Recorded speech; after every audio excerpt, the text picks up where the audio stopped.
Well, thank you so much, Mr. Shapeberger, for the introduction. Thank you for the invitation to the brothers and sisters of the International Association of Firefighters. I wish I could be there with you today in person, but I hope you can understand. The first thing I want to do is to say thank you. Thank you for what you do each and every day, putting your lives on the line to help keep our communities safer.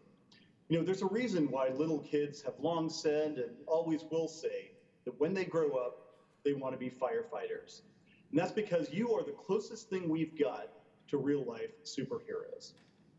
The second thing I want to say is to thank you for the International Association of Firefighters' voice, and in particular, your advocacy, as Mr. Shapeberger mentioned, in helping us secure a big policy win at the FCC. And that win involved 911. 911, of course, is the cornerstone of our public safety system. Every American knows the number, every American relies on the number, and every American trusts that when they dial the number, they will be able to reach someone who can find them and who can help them. That system has worked well for many years, but there are a few flaws. And one of the flaws involves wireless calls to 911. As you probably know, the majority of wireless 911 calls these days are coming from phones all across the country. And current technology does a pretty good job in figuring out what building a wireless 911 caller is located in, the so-called X and Y coordinates.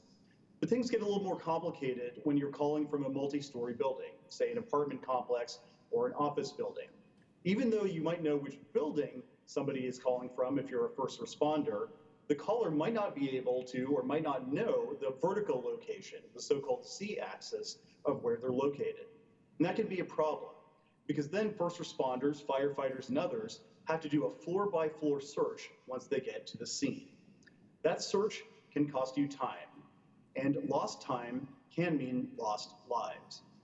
Well, I'm proud to say that the FCC, a bipartisan majority, made some reforms recently to help change that. And in particular, we adopted what's called a Z-axis, or vertical location accuracy metric, of plus or minus 3 meters.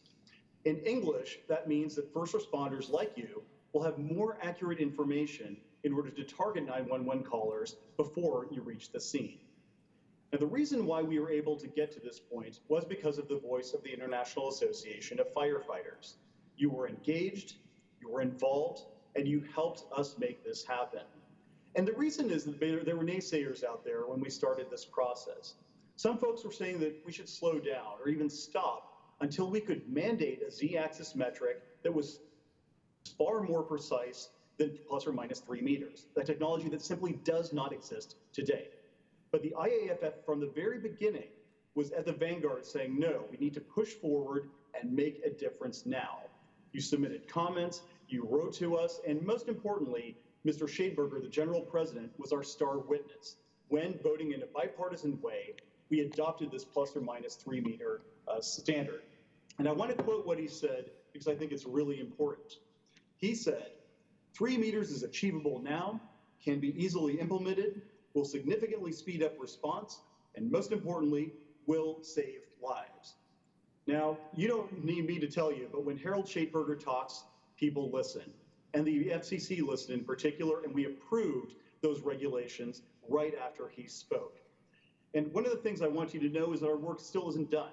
We understand that technology is going to evolve, and with it, our vertical location accuracy metric is going to evolve as well. We want to put the tools in your hands as soon as possible to help you more accurately identify where people are calling 911 from. And that's something that will help people save lives over time. Now, another issue of which Mr. Shapeberger mentioned that you've been involved on is the so-called T-band. As you know, public safety licensees use the T-band to communicate in 11 major cities across this country. Back in 2012, Congress gave the FCC a mandate, reallocate the T-band and auction it off to wireless companies. Well, the FCC has taken a look at this band under my leadership. We took an independent view and we made a determination that auctioning this band was not feasible. The cost to relocate public safety licensees across the country would cost more than the revenue we would get from auctioning this T-band to people who are interested in bidding on it. And so as a result, because of these concerns, this past December, I was the first to call on Congress to repeal the T-band mandate. And I'm happy to report, as I'm sure you know, that there are bills pending in Congress right now that would do that, including from Congressman Greg Waldman, a very forward-looking member of Congress who's been actively involved in these issues. I really hope that these bipartisan efforts will yield some fruit soon. But with that, having discussed the Z-axis metric and the T-band, I just want to finish up with where I started, saying thank you for your service. A few months back, I had the chance to visit the Fairfax County Fire and Rescue Department in Northern Virginia. I visited with Fire Chief John Butler, with IAFF Local 2068 President Ron Cooley, and with others who put in the work each and every day to help people in Fairfax County stay safe. And I'm going to tell you what I told them. Not as a regulator, but as an American, it makes me proud, and I am grateful for the fact that there's so many of you across this country who suit up, rush in, and do whatever it takes to help people who are in the most desperate of situations. Thank you for the service that you render each and every day. I look forward to continuing to work with you, and just know that you've got a friend in the chairman of the FCC. Thank you for your attention, and I hope to see you in person next year.